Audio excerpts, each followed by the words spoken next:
આખા રાજકોટમાં ઘૂઘરા મળે છે, પણ અહીંયાના ઘૂઘરામાં એવું તે શું ખાસ છે કે લોકોની આટલી બધી ભીડ છે? લોકોને જ પૂછીએ. હું મોરબી રોડ ઉપર રહું છું અને હું અહીંયા સ્પેશિયલ ઘૂઘરા ખાવા માટે જ આવું છું. ટેસ્ટ, ક્વોલિટી અને સર્વિસ. રાજકોટમાં તમે ચીઝ ઘૂઘરા ટ્રાય કર્યા કે નહીં? અને ન કર્યા હોય તો આવો આરકેઝ ફૂડમાં.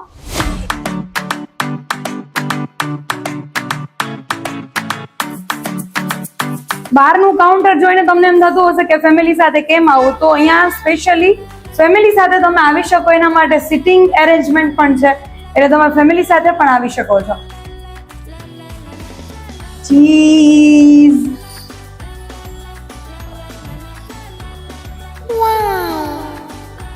તો કેટલા ટાઈમથી આ જગ્યા પર તમે ઉભા રહ્યો છો? અરે પેડક રોડ ઉપર 13 વર્ષ થઈ ગયા. અમારા માર્કેટિંગ યાર્ડમાં જૂની બ્રાન્ચ છે, અહીંયા ત્યાં 20 વર્ષ થઈ ગયા છે.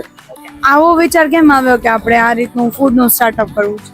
અમારા ખાણીપીણીનો ધંધો તો વારસાથી ચાલ્યો આવે છે, પણ અમે પેલા ગાંઠિયા ભજીયાનું એવી રીતે નાસ્તાનું હતું, પછી ઘૂઘરાનું સ્ટાર્ટ કર્યું. જ્યારે સ્ટાર્ટિંગ ની વાત કરીએ તો ત્યારે શું ઘૂઘરાની પ્રાઇસ હશે? ત્યારે 10 રૂપિયા.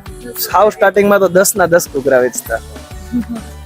અને અત્યારે જે તમે નવી યુનિક આઈટમ ચાલુ કરી છે ચીઝ ઘૂઘરાની, તો એની અંદર તમે ચીઝ કઈ કંપનીનું યુઝ કરો છો અને ક્વોલિટી, ક્વોન્ટિટી ને પ્રાઇસ ને બધું કઈ રીતે મેનેજ કરો છો?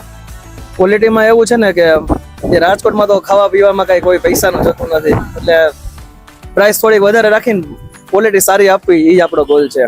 અહીંયાનો ટાઈમિંગ શું છે જો રાજકોટની પબ્લિકને આવવું હોય તો? એડ્રેસ અને ટાઈમિંગ 4 થી 8 છે અમારે, બપોર પછી જોઈએ સાંજે. એડ્રેસ પેડક રોડ, સ્વિમિંગ પુલની બાજુમાં, અક્ષર હાઇટ વાળો કોમ્પ્લેક્સ, પાણીના ટાંકા પાસે.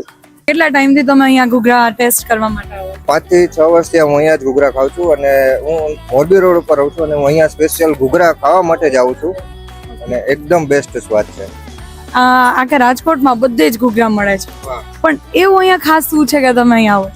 એક તો પેલા ક્વોલિટી અને જે એનો ટેસ્ટ છે એમાં કોઈ ફેરફાર ન હોય, અને જે વસ્તુ બનાવે છે એમાં ક્યારે મને પ્રોબ્લેમ નથી લાગ્યો કે જેમ કે બીજે એક જગ્યાએ કે અમે સાંભળેલું છે, પણ અહીંયા કોઈ પણ જાતનો એવો કઈ પ્રોબ્લેમ છે નહીં.